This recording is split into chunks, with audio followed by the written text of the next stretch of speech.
오늘 말씀은 그리스도의 십자가라는 큰 제목으로 두 번째 시간입니다. 마태복음 16장 21절에서 28절까지 말씀을 본문으로 우리가 하나님 말씀을 생각하도록 하겠습니다. 21절에서 28절까지 말씀을 교대로 우리가 돌아가면서 교대로 읽도록 하겠습니다. 제가 먼저 읽겠습니다.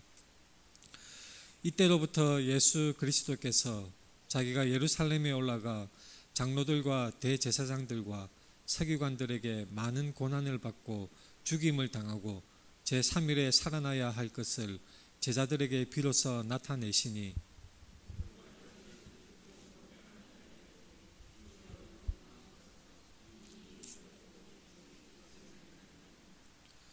예수께서 돌이키시며 베드로에게 이르시되 사탄아 내 뒤로 물러가라. 너는 나를 넘어지게 하는 자로다. 내가 하나님의 일을 생각하지 아니하고 도리어 사람의 일을 생각하는도다 하시고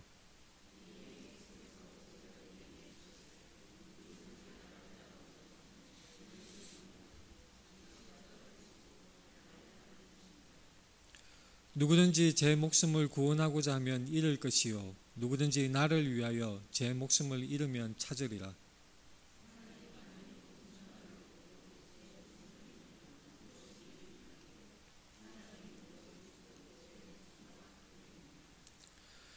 인자가 아버지의 영광으로 그 천사들과 함께 오리니 그때에 각 사람이 행한 대로 갚으리라. 같이 읽겠습니다. 진실로 너희에게 이르노니 여기 서 있는 사람 중에 죽기 전에 인자가 그 왕권을 가지고 오는 것을 볼 자들도 있느니라. 아멘. 우리 앞뒤 좌우 돌아오면서 함께 같이 인사하겠습니다. 사랑합니다. 축복합니다. 사랑합니다. 축복합니다. 오늘은 그리스도의 십자가라는 그 큰 주제로 설교 두 번째 시간입니다. 오늘은 그리스도의 십자가에 대한 우리의 삶이 어떠해야 하는지 그것을 중심으로 한번 살펴보도록 하겠습니다. 성경을 우리가 가만히 읽어보면 구약에서부터 신약 성경 끝까지 가만히 읽어보면 우리가 발견할 수 있는 한 가지 사실이 있는데 하나님의 진리의 말씀, 성경에 기록된 이 진리의 말씀의 그 말씀하시고 하는 그 내용이 점진적으로 마치 계단을 타고 올라가듯이 점점 분명하고 점점 자세하게 그렇게 알려주시는 것을 발견할 수가 있습니다. 우리가 이른바 말하는 계시는 점진적이다. 그렇게 표현을 하는 것입니다. 구약에서 신약으로 이 선지자들의 예언과 약속, 하나님이 선지자들을 통해서 알려주셨던 그 약속의 내용들이 점점 구체적으로 이렇게 세분화되고 자세하고 깊어지는 것을 발견할 수가 있는 것입니다. 예를 들면 천국과 지옥, 모세오경에서는 그것이 희미하게 거의 나타나 있지 않지만 점점 예언이 계속 반복되고 선지자들의 그런 말씀들이 점점 덧붙여지고 밝혀지면서 그것이 깊어져서 결국 신약에 이르러서는 아주 분명하게 증거가 되고 가르쳐지고 있는 것입니다. 뿐만 아니라 영생이나 최후 심판 이런 것들은 물론 구약에도 있지만 신약 성경에서 더 구체적이고 자세하게 나타내는 것을 볼 수가 있습니다. 하나님이 왜 그렇게 점진적으로 알려주실까요? 왜냐하면 사람들이 그것을 이해하기에 감당하지 못하기 때문입니다. 한꺼번에 알려주신다면 우리 사람들이 도저히 받아들일 수가 없고 이해할 수가 없는 것입니다. 하나님은 우리 인간의 지성으로 도저히 다 이해할 수가 전혀 불가능한 정말 초월적인 하나님이십니다. 하나님의 극히 일부분도 우리가 제대로 알기가 어려운 것이고 하나님이 어떤 분이신지를 우리의 지성으로 밝혀내기는 전혀 불가능한 것입니다. 그러나 역으로 하나님께서는 그분의 능력으로 자신의 이 성품과 자신이 어떤 분이시라는 것을 우리 인간이 이해할 수 있는 사람의 언어로 알려주신 것입니다. 그것이 비밀을 나타내는 계시이고 점차 우리 인간의 언어로 이렇게 알려주심을 통해서 하나님의 일부분이지만 하나님이 어떤 분이신지를 진실하게 우리가 알 수가 있게 되는 것입니다. 예수님도 마찬가지였습니다. 예수님이 제자들을 부르셨을 때 예수님이 모든 것을 한꺼번에 말씀하시지 않았죠. 예수님께서 제자들을 부르실 때 얘들아 이리 와서 나의 제자가 되어라. 내가 너희를 사람을 낚는 어부가 되게 하리라. 근데 나는 십자가에서 죽을 거야. 그리고 부활할 거야. 이렇게 단번에 한꺼번에 제시하시지 않았습니다. 만약에 그렇게 말씀하셨다면 제자들은 기겁을 하고 전혀 이해할 수가 없는 예수님의 말씀에 굉장히 어려워했을 것입니다. 바로 예수님께서 십자가를 지실 것이고 부활하실 것이라고 말씀하시지 않았습니다. 조금씩 제자들을 일단 부르시고 그리고 그분의 성품과 예수님이 행하시는 여러 기적들을 보여주시고 말씀을 들려주심으로 해서 그 제자들의 믿음이 자라함에 따라서 예수님은 점점 더 많은 것을 가르치셨던 것입니다. 우리들은 여전히 조급해합니다. 우리는 하나님에 관해서든 세상 일에 관해서든 그저 빨리, 특히 우리 한국인들은 빨리빨리 문화가 있죠. 빨리 조급해하면서 답을 알고 싶어하는 것입니다. 그러나 우리의 이해 능력과 우리의 처신하는 그 살아가는 능력에는 한계가 있습니다. 어린아이가 자랄 때에는 엄마한테 답을 다 듣기를 원하죠. 엄마 이거는 왜 그래요? 이거는 왜 그래? 왜 그래? 계속 물어보고 답을 듣기를 원하지만 엄마가 그것을 다 말해준다 한들 아이들은 그것을 이해를 다 하지 못하고 극히 일부분만 자기 관점에서 알 수 있는 것만 받아들일 수 있는 것뿐입니다. 때때로 엄마는 차차 알게 될 것이라고 아이에게 말해주곤 하는 것입니다. 아이가 엄마의 행동을 다 알지 못하고 엄마가 자신에게 왜 이렇게 행하는지, 왜 이런 상황에 자신을 놓아두는지 이해를 하지 못하지만 아이는 엄마를 신뢰하는 것이죠. 자신의 엄마를 사랑하고 의지하고 기대는 것입니다. 엄마는 아이에게 때때로 도전적인 환경을 허락합니다. 그런 말을 배우는 아기에게 이리로 걸어와 보라고 말을 하고 아기가 힘을 써서 걸어오면 좀 더 거리를 두어서 다시 오라고 도전을 하는 것입니다. 이것은 아이를 위해서 그렇게 행하는 것이죠. 우리 하나님도 마찬가지라고 생각해 볼 수가 있습니다. 우리의 극히 제한된, 인간으로서 제한된 그런 이해 능력과 지성으로 우리가 하나님의 인도하심이 어떤 것인지 온전히 이해하기가 어렵습니다. 우리는 우리의 인생에서 맞닥뜨리는 고난, 왜 이 고난이 우리에게 주어지는가? 하나님이 이 고난을 통해서 우리에게 무엇을 말씀하시는가? 그 의미를 온전히 이해하기가 어려운 것입니다. 우리가 말로는 교리적으로는 이해한다고 할지라도 머리로는 우리가 그 유익함을, 고난의 필요성과 유익함을 설명할 수 있고 알 수가 있다고 우리가 말을 할 수 있지만 정작 우리의 가슴은 그것을 받아들이지 못하고 우리가 처절한 환경에 처했을 때 오히려 하나님에 대해서 의심하거나 원망하는 그런 한계를 보이는 것이 바로 우리의 모습인 것입니다. 우리의 감정이 때때로 우리의 마음대로 되지 않는 것을 우리는 발견하곤 합니다. 우리는 이해할 수 없으나 우리는 다 알 수 없으나 우리가 알고 있는 하나님, 우리가 알고 있는 하나님의 성품, 우리가 알고 있고 우리에게 주어져 있고 우리에게 밝혀져 있는 이 하나님의 말씀을 붙들고 우리는 늘 주님을 마치 아기가 엄마를 신뢰하고 의지하듯이 우리는 우리가 알고 있는 말씀 내에서 우리에게 주어진 하나님의 말씀을 생각하고 주님을 의지해야 하는 것입니다. 지금은 다 알 수 없으나 하나님은 때가 되면 우리가 알아야 할 것을 알게 하여 주시는 하나님이십니다. 다 알 수 없지만, 다 이해하지 못하지만 우리는 우리와 함께 하시는 주님을 알고 사랑하는 것입니다.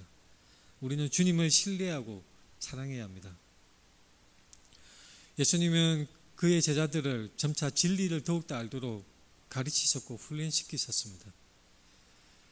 근데 복음서를 가만히 읽어보면 제자들의 그 반응은 너무나 답답하고 느릿해졌습니다. 믿음이 자라는 것도 더디고 너무나 암담한 그 불신앙의 모습들, 마가복음에서는 아주 적나라하게 그것이 묘사되어 있습니다. 마태복음에서는 제자들의 믿음이 조금 있는 것으로 나타내고 있는 것이죠. 우리가 그것을 읽을 때에 왜 이렇게 제자들이 답답할까? 근데 정작 그 속에 우리의 모습이 있는 것입니다. 한심한 모습들, 하나님의 그 진리의 말씀을 듣고 하나님이 알려주시는 그 놀라운 그 말씀들, 그것을 받고서도 여전히 신앙이 자라지 못하고 의심하고 원망하고 여전히 세상 것에 우리의 시선을 빼앗기는 그 모습들, 바로 제자들의 모습이 바로 이 시간 살아가는 우리의 모습들인 것입니다.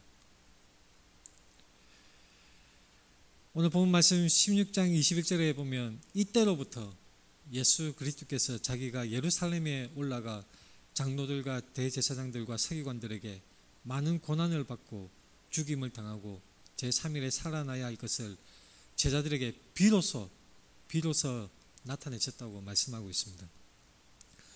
이때가 언제입니까? 이때는 어떤 때입니까? 바로 본문의 앞부분을 살펴보면 베드로가 그 예수 그리스도에 대한 놀라운 신앙 고백을 하는 것을 볼 수가 있습니다. 주는 그리스도시요 살아계신 하나님의 아들이시니이다. 정말로 놀라운 정답이 말하는 그 베드로의 신앙 고백을 바로 그때인 것입니다. 베드로가 주는 그리스도시요 살아계신 하나님의 아들이십니다. 신앙 고백을 하였습니다. 바로 이때로부터 예수 그리스도가 이제 고난을 받고 십자가에서 죽으실 것을 제자들에게 구체적으로 알리시기 시작했습니다. 이 비로소 나타내신다고 했을 때 이것은 한 번에 끝나는 것이 아니라 여러 번 반복해서 예수님이 알려주시고 설명을 하셨습니다. 여러 번 순환을 예고하고 십자가를 지시고 부활하여 주실 것을 예수님은 분명하게 설명하고 알리셨던 것입니다. 근데 이 21절에 보면 우리말에는 살아나야 할 것을 이렇게만 표현이 되어져 있습니다. 근데 원문에서는 이 헬라어 단어에 데이라고 있는데 영어로 must에 해당하는 말입니다. 반드시 뭐뭐 해야 한다. 근데 문법적으로 이 구절에서 이 데이 다음에 오는 부정사 형태로 나타나면 똑같이 이 데이 반드시 뭐뭐 해야 한다는 그 의미를 적용을 받습니다. 예루살렘에 가는 것과 고난을 받는 것과 죽임을 당하는 것과 제3일에 살아나야 하는 것, 이 여러 단어들이 다 해야 한다는 그 데이 단어에 걸려서 적용을 받는 것입니다. 말하자면 예루살렘에 올라가 고난을 받고 죽임을 당하고 제3일에 살아나는 것, 이 모든 것이 다 반드시 일어나야 하는 것. 왜 반드시 그렇게 말씀이 되어졌을까요? 바로 하나님께서 작정하신 것이라는 것입니다. 이것은 세상 사람들이 흔히 이야기해 예수라는 청년이 당대의 로마 제국에 반항하여서 또는 유대 종교 지도자들을 비판하여서 반감을 사서 우연히 십자가 처형을 당했다. 우연히 이 군중들의 미움을 받아서 십자가에 달려서 죽은 것이다 라고 자유주의 신학자들이나 안 믿는 사람들은 그렇게 생각을 합니다. 그러나 이 본문 16장 21절에 분명히 그 필연성, 신적인 필연성을 말씀하고 있는 것입니다. 예수 그리스도가 왜 십자가를 지셨습니까? 그것은 우연한 사건이 아니라 바로 우리의 죄를 대속하시기 위해서, 죄인으로 멸망해야 될 우리를 대신 구원하시기 위해서, 대속하여서 구원하시기 위해서 십자가를 지시고 고난을 받고 죽으셨다가 다시 살아나셔야 하셨던 것입니다. 이것은 너무나 중요한 하나님의 계획을 나타내고 있습니다. 예수 그리스도가 메시아로서 고난을 받는다는 것, 이것은 당대 사람들에게는 너무나 이해하기 어려운 어려운 말씀이었습니다. 장로들과 대제사장들과 서기관들, 이 사람들이 나타낸 것은 무엇일까요? 바로 유대의 종교 지도자들입니다. 유대 교회에서 성경을 해석하고 성전을 감독하는 그런 대표적인 사람들, 장로들과 대제사장들과 서기관, 그 사람들에게 고난을 받을 것이 바로 우연한 사건이 아니라 하나님의 계획이시고 하나님의 작정이시며 하나님의 구속사역으로서 하나님께서 의도하신 바라는 것을 분명히 알려주시고 있는 구절입니다. 하나님이 의도하신 것, 하나님이 뜻하신 이 구속사역은 반드시 일어나게 되어져 있습니다. 그 어떤 피조물이나 그 어떤 것도 이것을 막을 수 없고 회방할 수가 없습니다. 하나님의 계획하심은 그 어떤 존재도 그것을 막을 수가 없고 지연시킬 수도 없으며 앞당길 수도 없는 것입니다. 하나님이 정하신 때에 하나님이 계획하신 대로 반드시 일어나는 것이 바로 창조주 하나님의 능력이고 권세인 것입니다. 이 하나님의 작정은 정말로 놀랍게도 이미 구약에서도 다 예언되었고 미리 말씀하신 바 되었습니다. 우리가 전 설교 시간에도 숱하게 구약 말씀을 살펴보면서 이 예수 그리스도의 고난에 대해서 미리 예언하신 바가 되었다는 것을 우리가 여러 번 반복해서 살펴본 적이 있습니다. 하나님께서는 작정하셨고 그것을 이루어 주셨습니다. 이것은 우연의 사건이 아니라 하나님의 은혜의 사건이며 하나님께서 주권적으로 일으키시는 것이었습니다. 무엇 때문에? 바로 하나님의 사랑을 나타내시고 우리를 구속하시고 구원하시기 위해서 이 십자가 대속 사역을 하나님께서 이루어 주신 것입니다. 제자들은 어떻게 들었을까요? 도무지 이해할 수가 없는 말씀이었을 것입니다.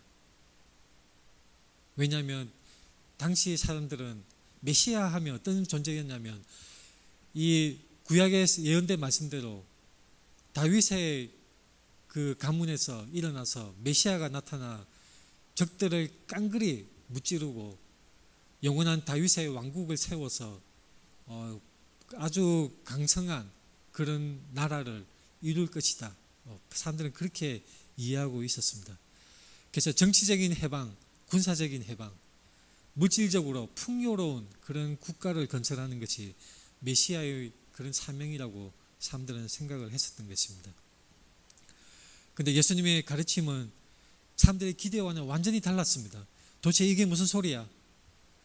내가 메시아를 따르면서 이 메시아가 왕위에 오르게 되면 지금까지 따랐던 우리 제자들은 다 한 자리씩 꿰차고 떵떵거리며 살아가야 될 텐데 이 고난을 받는다, 심지어는 죽기까지 한다는 이 말씀은 도대체 무슨 의미일까? 도저히 제자들 입장에서는 받아들이기 어려운 아주 어려운 말씀이었던 것입니다. 예수님의 이 가르침의 말씀은 제자들에게 어마어마한 충격을 안겨주었습니다. 그래서 예수님의 제자, 수제자인 베드로는 극명하게 반대를 하게 됩니다. 베드로는 바로 직전에 예수님부터 칭찬을 받았던 사람이죠. 주는 그리스도시요 하나님의 아들이십니다. 그 놀라운 신앙 고백을 해서 예수님이 칭찬을 해주신 이 베드로가 이 예수님의 고난과 십자가 죽음에 대한 말씀을 듣고는 반대를 하게 됩니다. 베드로가 예수를 붙들고 항변하여 이르되 주여 그리 마옵소서, 이 일이 결코 주께 미치지 아니하리이다. 이 예수님뿐만 아니라 우리가 믿음을 지키고 하나님의 뜻대로 순종하며 살고자 할 때에 가장 큰 반대는 자기와 가장 가깝고 친밀하고 사랑하는 사람이 반대를 나타낼 수가 있습니다. 그럴 때 굉장히 인간적으로 힘든 상황이 될 수가 있는 것이죠. 예수님의 사랑을 받았던 베드로가, 수제자 베드로가 놀라운 신앙 고백으로 칭찬을 받았던 그 베드로가 예수님의 진정한 메시아 사역에 직접적으로 반대하고 나섰던 것입니다. 성경을 가만히 보십시오. 예수님을 붙들고 항변했습니다. 예수님을 붙들고 적극적으로 예수님의 그 메시아 사역에 대해서 반대했던 것입니다. 결코 주께 미치지 못하리이다. 앞구절에서 예수님이 반드시 그 헬라어 데이라는 말을 써서 반드시 하나님의 계획하심에 따라서 반드시 고난을 받고 십자가에 죽으시고 부활하실 것을 말씀하셨는데 그 반드시라는 단어에 극명하게 대조되는 베드로의 반대, 결코 주께 미치지 아니하리이다. 베드로는 메시아이신 예수님 자체를 반대했을까요? 그렇지 않습니다. 베드로가 반대했던 것은 메시아로서의 사역, 그 방법, 그 방향에 대해서 수정하고 바꾸기를 원했던 것입니다. 주여 그럴 수 없나이다. 메시아이면 로마 군대를 무찌르고 우리 이스라엘 이 나라를 굳건하게 세워서 영원토록 이어지는 왕조를 세우고 또한 따르는 우리들에게는 한 자리씩 주셔야 될 거 아닙니까? 당시 사람들이 이해하는 메시아의 관념으로 예수님의 그 말씀을 이해하지 못하고 반대를 했던 것입니다. 예수님과 함께한 우리는 국무총리, 재정부 장관 이런 장관 자리를 다 하나씩 꿰차고 예수님의 왼쪽 오른쪽 예수님의 그 권력의 자리에 가까이 우리를 앉혀야 되지 않겠습니까? 내가 신앙을 이렇게 믿고 있는데 신앙생활을 열심히 하고 있는데 거기에 상응하는 보상이 있어야 하지 않겠습니까? 내가 믿음 생활을 이렇게 어렵게 하고 있는데 이렇게 잘 믿음을 지켜왔는데 나에게 뭔가 물질적인 보상, 뭔가 눈에 보이고 가시적인 그런 보상이 있어야 하지 않겠습니까? 세상적으로 보면 당연한 항변이고 당연한 반응이죠. 우리들의 기대도 크게 다르지 않은 것 같습니다. 내가 신앙을 열심히 믿으면 나와 내 가족들에게 뭔가 좋은 일이 생기고 뭔가 일이 잘 돼야 될 텐데 어떻게 하는 일마다 꼬이고 병들고 어렵고 이런 고난이 계속됩니까? 하나님께 항변하는 그 모습들은 바로 우리의 모습들입니다. 믿으면 항상 좋은 일이 생기고 항상 번창하는 그런 일이 돼야 되는데 왜 우리의 지갑이 두둑해지지 않고 상황은 꼬이어가며 사람들은 오히려 우리를 미워하고 우리의 삶은 더 힘들고 고난에 가득 차게 됩니까? 충분히 항변할 수 있는 세상적인 입장입니다. 그때 예수님의 반응은 어떠했습니까? 저는 예수님의 반응을 보면서 이것도 참 우리의 예상과는 다르다. 제가 만약에 인간적으로 예수님이었다면 그렇게 너무 그러지 마. 좀 잘 생각해보자. 이렇게 부드럽게 타이르는 식으로 말을 했을 수도 있을 것 같습니다. 그런데 예수님의 반응은 아주 단호했습니다. 예수께서 돌이키시며 베드로에게 이르시되 사탄아 내 뒤로 물러가라. 너는 나를 넘어지게 하는 자로다. 내가 하나님의 일을 생각하지 아니하고 도리어 사람의 일을 생각하는도다. 정말로 준엄하고 아주 단호한 예수님의 꾸짖음입니다. 이 예수님의 반응은 우리에게도 충격적인데 듣는 베드로에게는 얼마나 충격적인 그런 말이었을까요? 그 놀라운 신앙 고백을 했던 베드로에게 정말로 그 베드로가 반석이라고 하시며 칭찬을 하셨던 그 베드로에게 예수님은 사탄아 내 뒤로 물러가라. 너는 나를 넘어지게 하는 자로다. 베드로에게는 너무나 큰 충격의 꾸짖음이었을 것입니다. 저는 이렇게 생각합니다. 베드로에게 그 예수님의 사랑이 너무나 크고 베드로를 아끼는 마음이 있기에 이 베드로가 하나님의 일을 회방하고 하나님의 일을 가로막아서는 그 시점에 예수님은 그 아이를 꾸짖는 엄마의 심정으로 더 단호하게 말씀하셨다고 생각이 됩니다. 아마 부드럽게 타일렀다면 그 요점을 잘 이해하지 못하고 그 그릇된 방향에서 돌이키는데 오히려 어려웠을 것입니다. 사탄아, 내 뒤로 물러가라. 너는 나를 넘어지게 하는 자로다. 네가 하나님의 일을 생각하지 아니하고 도리어 사람의 일을 생각하는도다. 하나님의 일과 사람의 일, 예수님의 말씀에서 말씀하고 있는데 도대체 이것이 무엇일까요? 하나님의 일은 어떤 것을 말하는 것일까요? 교회에서 봉사하고 교회 일을 하면 하나님의 일이고, 생계를 위해서 직장에서 일하고 사업장에서 일하면 사람의 일입니까? 가정에서 설거지하면 사람의 일일까요? 그렇지 않습니다. 그렇지 않습니다. 일 자체가 하나님의 일, 사람의 일, 교회에서 어떤 종교적으로 기독교적인 어떤 행동을 하면 사람의 일이 아니라 하나님의 일, 거룩한 일이다. 그렇게 쉽게 생각할 수 있는 것이 아닙니다. 하나님의 뜻대로, 하나님의 말씀대로, 하나님 중심으로 하나님께 순종하며 그분의 영광을 드러내는 그러한 일을 한다면 그것은 하나님의 일인 것입니다. 반면에 사람이 일하는 것은 어떤 것입니까? 자기 중심적이고 하나님의 말씀에 거슬러서 하나님의 말씀과 반대되는 방향, 자기 자신을 위한 일, 자기를 드러내고 자기를 높이는 일, 그것이 사람의 일인 것입니다.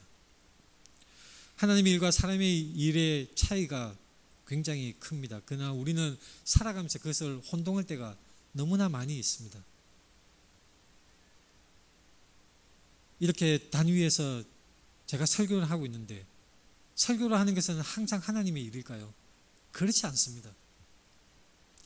설교를 하는 목적이 그저 나 자신을 높이고 교인들을 예수 그리스도를 따르도록 가르치는 것이 아니라 자기의 사병 삼아서 자기를 높이고 자기를 따르도록 그런 목적으로 설교를 한다면 바로 그 설교자는 하나님의 일을 하는 것이 아니라 사람의 일을 하는 것이고 하나님과 반대되는, 하나님을 거스르는 그런 일을 하는 것입니다. 하나님의 일은 크게 보아서 예수님의 십자가와 구원의 계획이라고 할 수 있습니다. 직접적으로 이 구절에서는 하나님의 일은 바로 예수 그리스도의 십자가 사역이고 하나님의 계획하신 바 구원의 사역입니다. 하나님은 구원의 큰 그림을 보게 하여 주십니다. 고난이나 죽음이나 부활을 통해서 이 세상을 구원하시고자 하는 하나님의 방법, 그것은 하나님의 결정이시고 하나님이 우리를 위해서 예비하신 구원의 길인 것입니다. 어떤 사람들은 이것을 마음에 들어하지 않습니다. 왜 하나님이 그렇게 하시는데?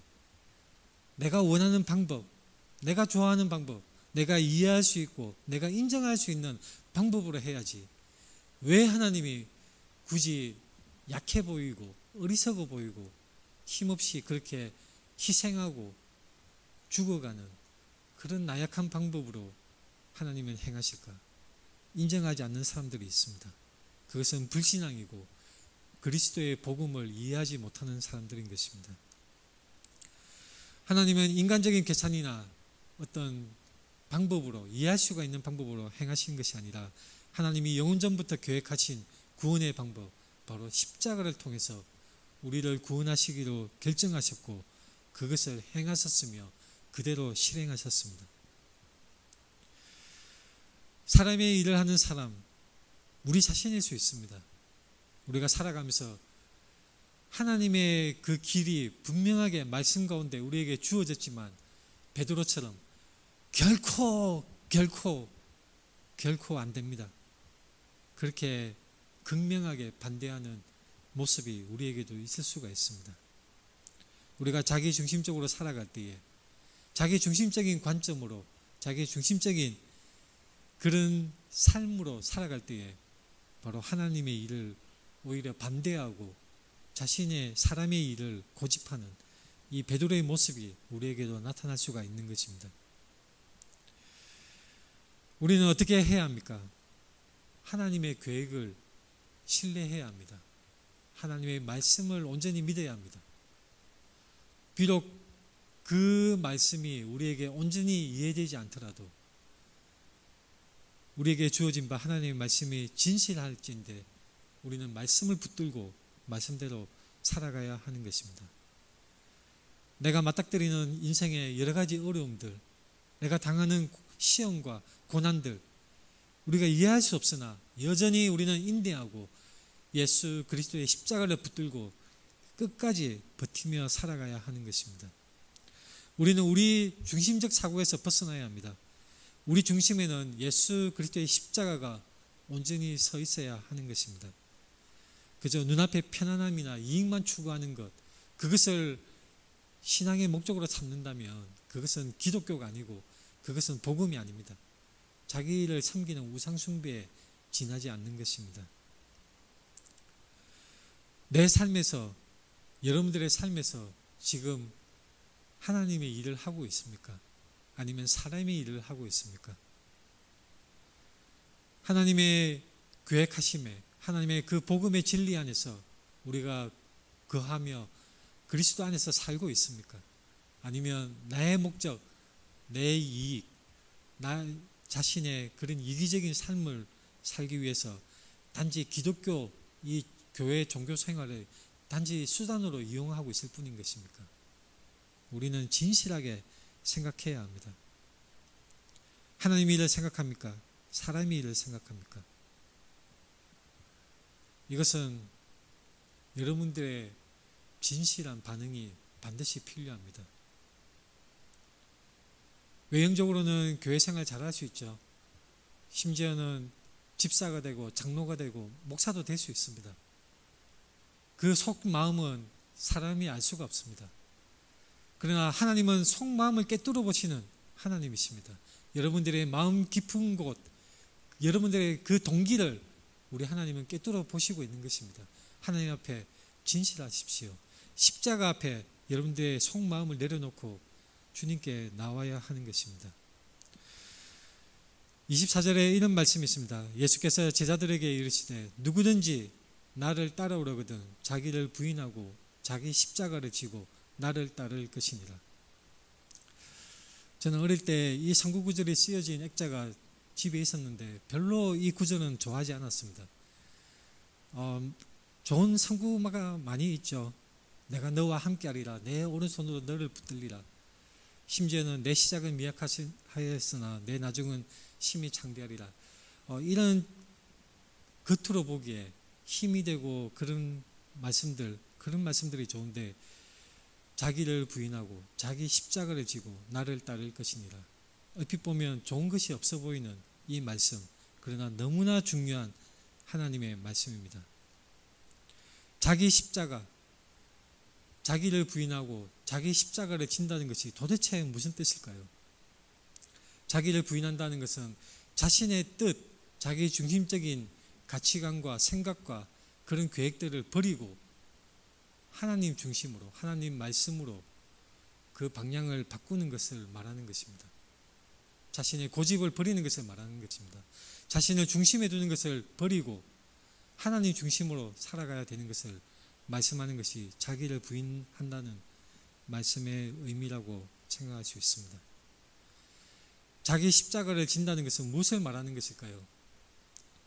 사람들이 흔히 하는 말로 자기 마누라나 남편을 의미할까요? 그 당신이 내 십자가야. 부부싸움하면서 그런 말을 하는 사람들이 많이 있습니다.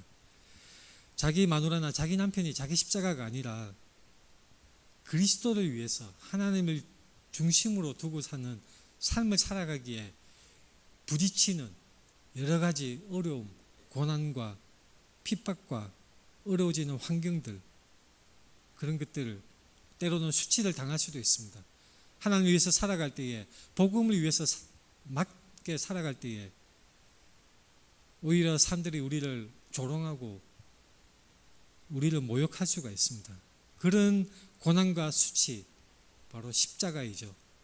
그것이 자기에 있어서 우리의 십자가가 되는 것입니다. 누구든지 제 목숨을 구원하고자 하면 잃을 것이요 누구든지 나를 위하여 제 목숨을 잃으면 찾으리라. 이 구절을 읽을 때 우리는 그냥 쭉쭉쭉 읽어나가지만 사실은 아이러니한 그 표현이 있음을 우리는 발견을 해야 합니다. 십자가를 진다는 것은 죽음으로 달려간다는 것입니다. 십자가를 진다는 것은 바로 죽음의 사형장으로, 사망의 그 현장으로 간다는 뜻입니다. 그런데 어떻게 구원하고자 하면 잃을 것이요 목숨을 잃으면 찾으라, 이렇게 말할 수가 있습니까? 사람이 온 천하를 얻고도 목숨을 잃으면 아무 유익이 없다고 말씀하고 있습니다.